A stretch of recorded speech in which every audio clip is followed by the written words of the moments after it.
사도신경 신앙 고백하심으로 지역 전체 모임 시작하도록 하겠습니다. 다 같이 기도하시겠습니다. 나는 전능하신 아버지 하나님, 천지의 창조주를 믿습니다. 나는 그의 유일하신 아들 우리 주 예수 그리스도를 믿습니다.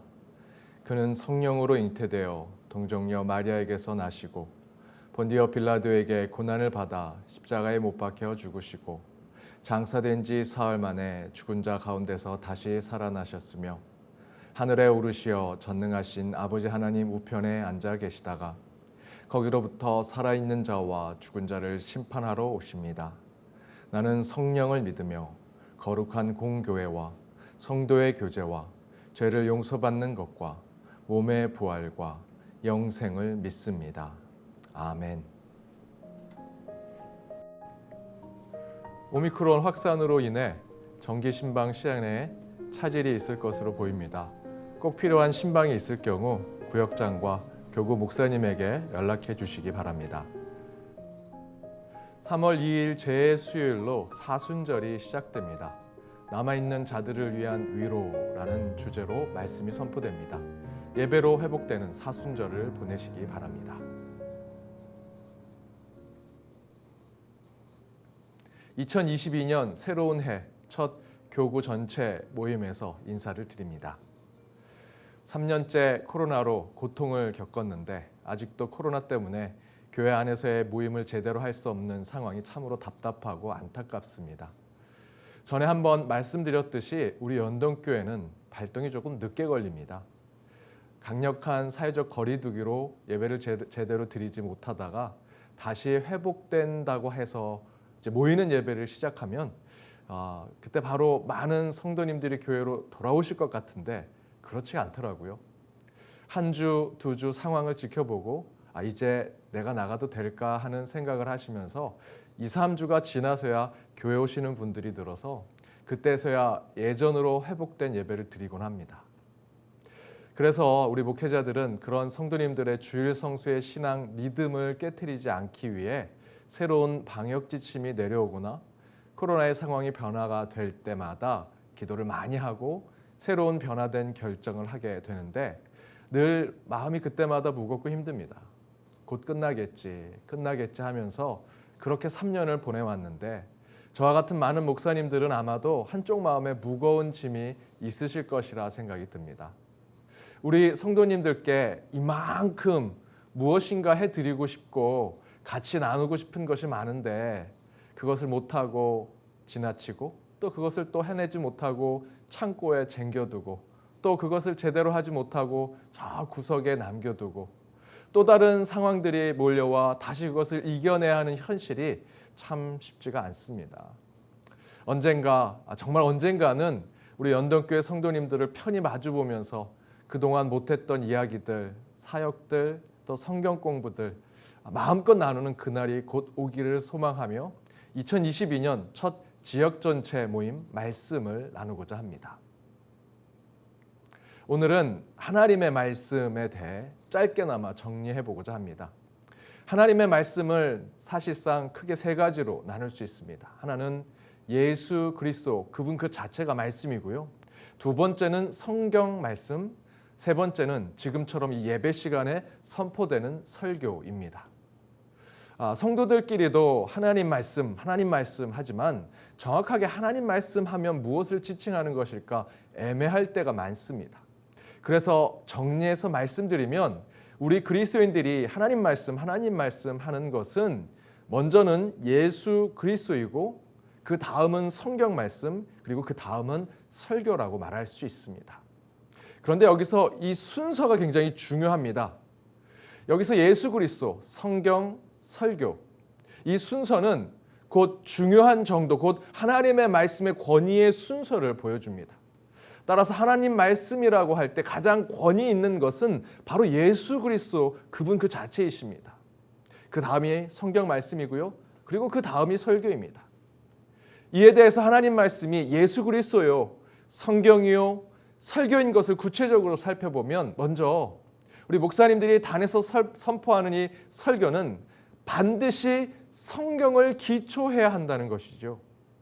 성경에 기반한 설교가 권위 있는 것이지 어느 교회, 어느 목사가 했다고 권위가 생겨나거나 설교가 듣기 좋은 큰 교회 또 많은 성도님들이 좋아하는 설교라고 해서 그 설교가 권위 있는 것이 절대로 아닙니다.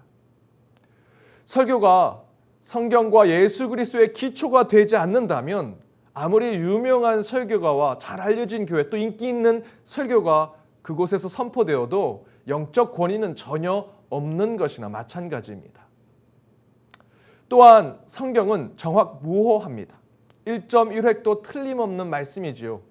그러나 여기서 정확무호하고 1.1획도 틀림없다라는 것은 성경이 오직 예수 그리스도와 그의 복음을 가르치고 가르치는 것이라는 사실입니다. 성경에 틀린 글자가 없고 역사적 오류가 없으며 지명이나 표현이 완벽하다고 말하는 것이 아닙니다. 성경이 권위 있는 말씀이 될 수 있는 것은 그냥 성경은 절대적인 말씀이야 라고 맹목적으로 믿어서 권위가 생기는 것이 아니라 그 성경 말씀 안에서 예수 그리스도를 증거하고 가장 생명력 있는 예수의 말씀을 전하고 있기 때문에 성경이 권위 있는 책이 되는 것입니다. 종종 성경 말씀을 있는 그대로 믿느냐라고 하는 질문을 던지며 성경 말씀의 내용이 아니라 외부적인 기준으로 성경을 통해 수많은 사람들을 정죄하는 수단으로 사용하는 경우가 있는데 왜 하나님의 말씀인 성경을 여러분의 입맛에 맞춰서 다른 사람들 정죄하는 데 사용하십니까? 66권 1189장의 내용을 모두 세세히 알지 못하면서 성경 내용에 대해서 이렇다 저렇다 말하는 것은 하지 마셔야 합니다. 그렇다면 하나님 말씀을 어떻게 건강한 관점으로 볼 수 있을까요? 먼저는 성경은 예수 그리스도를 조명해야 하고요. 때론 인간의 언어로 쓰여진 성경이기에 어색하고 오류처럼 느껴지는 것이 있더라도 성령 하나님께 도움을 받거나 신앙의 동료들과 집단의 영성을 통해 가장 선한 말씀의 해석을 하도록 노력하셔야 한다는 것입니다. 따라서 이에 비하면 설교는 충분한 검증이 필요하다라는 것이죠. 반드시 성경이 기초가 되어야 하고 성경이 기초가 된 설교 말씀에서는 항상 예수 그리스도가 드러나야 합니다. 그렇지 않은 설교는 인간의 자랑이나 허세에 불과할 것이고 따라서 성도들은 늘 목회자의 설교 말씀 가운데 주의하고 집중하여 바른 하나님의 뜻을 전하는지를 살펴야 할 것입니다. 에스겔 선지자는 좋은 꼴을 먹여야 한다고 증거합니다. 여러분이 하나님의 좋은 꼴을 먹는 양이라면 그 양을 먹이는 말씀을 준비한 목회자들이 건강하고 바르며 옳을 때 그 양들에게도 좋은 꼴을 먹일 수 있습니다. 따라서 여러분, 말씀을 전하는 목회자들이 곁길로 가지 않도록 중보기도해 주시기 바랍니다. 목회자 세습을 옹호하기 위해 성경을 난도질하거나 물질의 욕심을 채우고자 성경을 잘못된 세속의 복과 인간의 이기심을 대변하는 책으로 변화하거나 세상의 이념에 좌편 또는 우편으로 치우쳐 자기의 의를 드러내는 것으로 설교 말씀을 사용하려는 목회자가 되지 않도록 여러분이 끊임없이 설교자를 위해 기도해 주셔야 목회자들에게서 순수한 하나님의 말씀이 나올 수 있습니다. 성도 여러분, 저와 여러분 함께 기도하여 하나님이 원하시는 가장 귀한 주의 말씀을 같이 나눠 먹고 마셔 기쁨과 감사가 넘치는 우리 연동교회 말씀의 제단이 되기를 기원합니다. 그렇다면 이제 하나님의 말씀의 특징에 대해서 구체적으로 살펴보고자 합니다. 하나님의 말씀은 무엇인가? 5가지가 있는데요. 먼저 첫 번째는 성경은 하나님의 말씀이면서 동시에 인간이 증언하는 것임을 잊지 말아야 한다는 것입니다. 저와 여러분이 읽는 성경은 하나님의 말씀이 맞습니다. 그러나 동시에 그 성경은 저와 여러분이 가진 언어와 문자로 쓰여졌음을 또한 기억해야 합니다.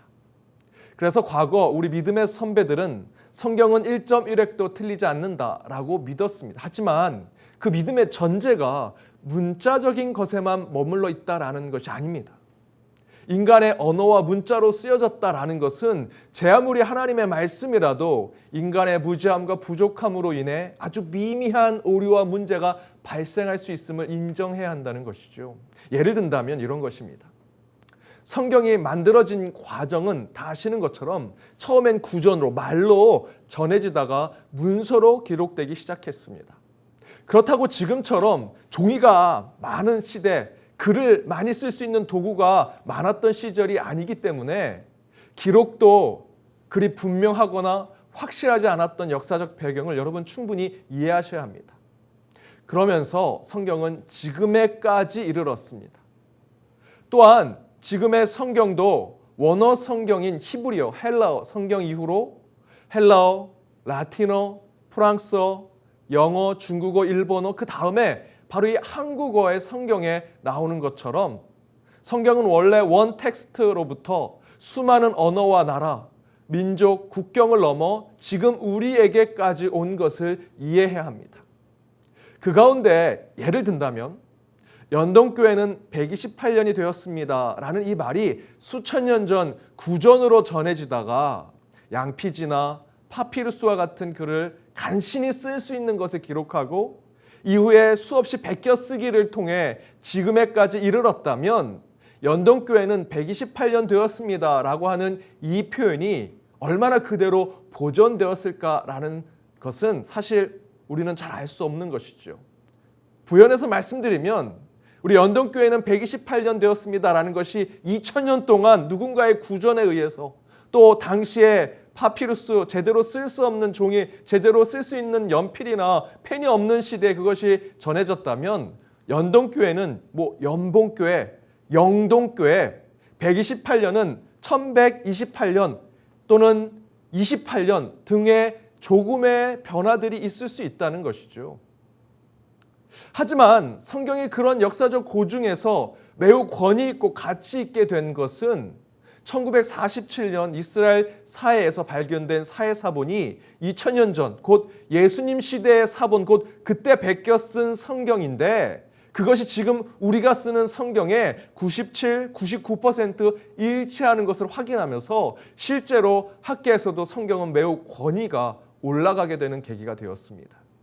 어찌되었던 여기서 중요한 것은 여러분이 읽는 성경은 일단 원어 성경이 아님을 기억하시되 작고 미미한 부분에 언어와 문자의 부족함이 있거나 또는 오기가 있을 수 있음을 인정하고 기계적인 영감론이나 성경 무호설과 같은 잘못된 신앙에 빠지지 마셔야 합니다. 만약에 이런 성경이 절대적이다라고 하는 표현은 자칫 진짜 하나님은 보지 못하고 하나님을 가리키는 그 손가락만 보게 되는 우를 범하게 될 것입니다. 여러분, 성경 자체는 바로 그 손가락이지 그 성경을 신성화하거나 성경을 하나님처럼 보아서는 안 된다라는 것이죠. 그러나 성경 말씀은 하나님의 말씀입니다. 이 세상에 예수 그리스도를 가장 잘 설명한 것은 성경 외에는 없으며 성경만이 예수님의 가르침을 잘 깨닫게 해주고 있기 때문입니다. 정리해서 말씀드리면 성경은 하나님의 말씀입니다. 그러나 그 위대하신 하나님의 말씀을 우리 인간의 하찮고 모자란 언어와 문자로 어떻게 기록할 수 있겠습니까? 여러분, 그 자체가 은혜지요. 성경은 바로 그런 하나님의 은혜를 깨닫게 하는 것입니다. 성경엔 틀린 글자가 없다라는 것 그 자체가 은혜가 아니라 이 무지하고 죄 많은 인간의 입술의 말과 하나님의 말씀이 그 가운데 기록되게 해주신 것이 은혜라는 것이죠. 그렇게 하나님의 말씀을 성경 속에서 계속 깨달아가는 저와 여러분이 되기를 바랍니다. 두 번째는 성경은 하나님의 말씀을 깨닫고 알게 해주시면서 동시에 그 말씀은 숨기고 가려져 있다라는 것입니다. 조금 어려운 표현으로 계시하고 은폐하는 하나님의 말씀이라고 할 수 있습니다. 곧 하나님의 말씀은 하나님의 뜻이 밝히 드러나게 하는 동시에 때로는 전혀 알 수 없도록 은폐하는 것이 된다라는 것입니다. 신앙이 없는 자들에게 성경은 별다른 의미가 없습니다. 세상 사람들이 성경을 읽을 때 전혀 감흥이 없는 것과 같지요.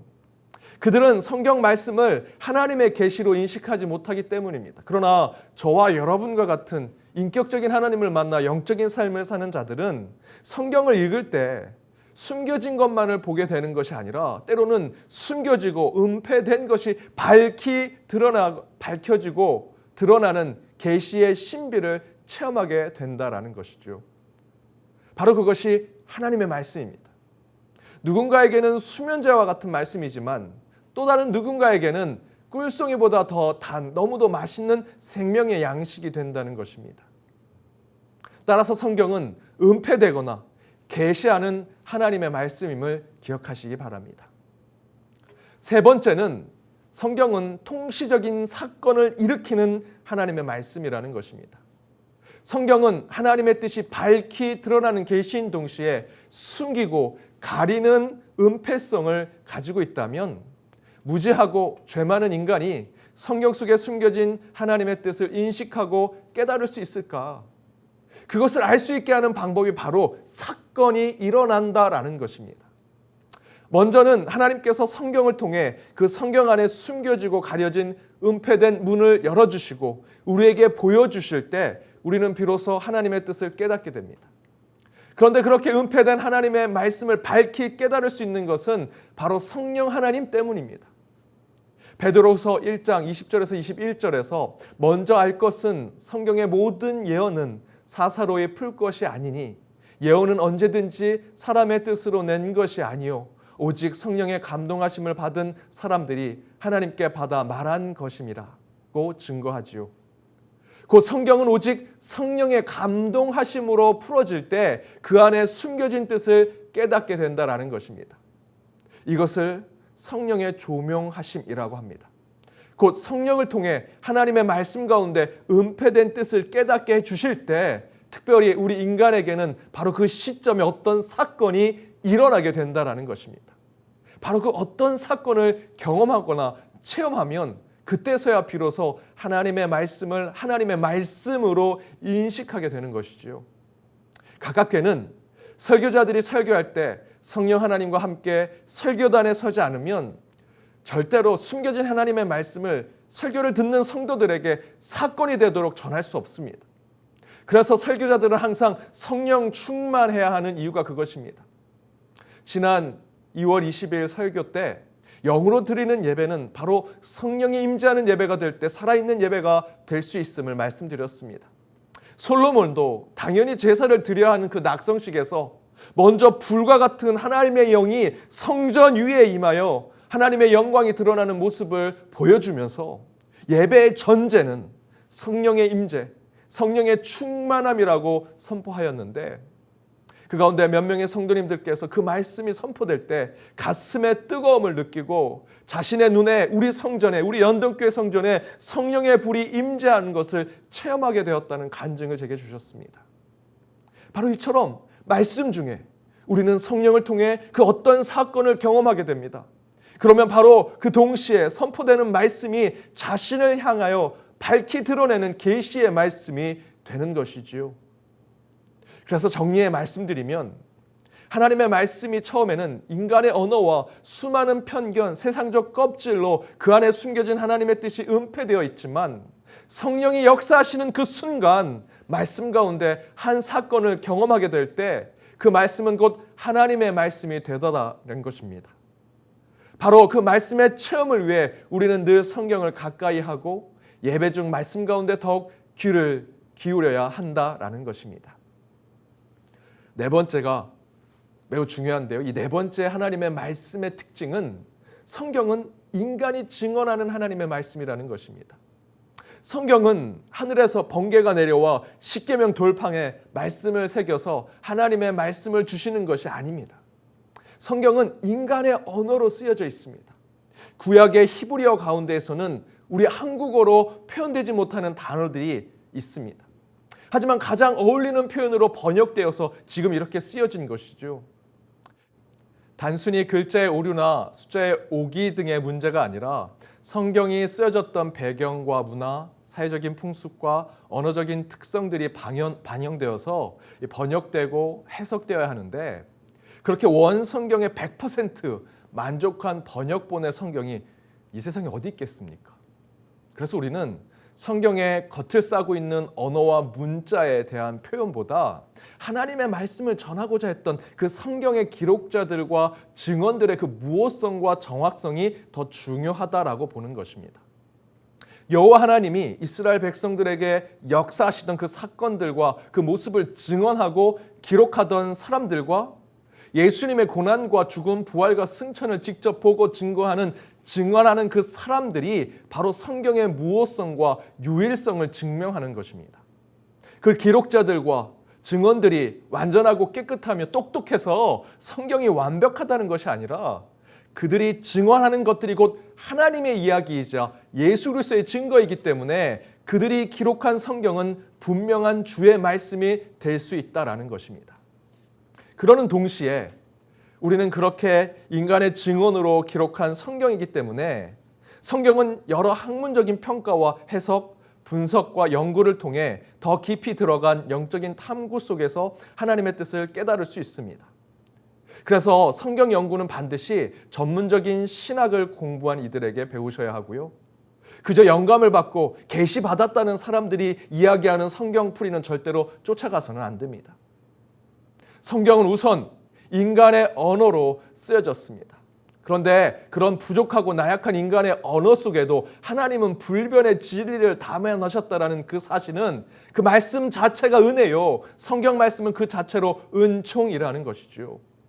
따라서 저와 여러분은 성경을 들고 있는 것 그 자체가 은혜요. 읽게 되는 것 그 자체가 그 크신 하나님의 은혜라고 생각하고 한 자 한 자, 한 구절 한 구절 놓치지 말고 그 안에서 하나님의 뜻을 찾는 저와 여러분이 되어야 할 것입니다.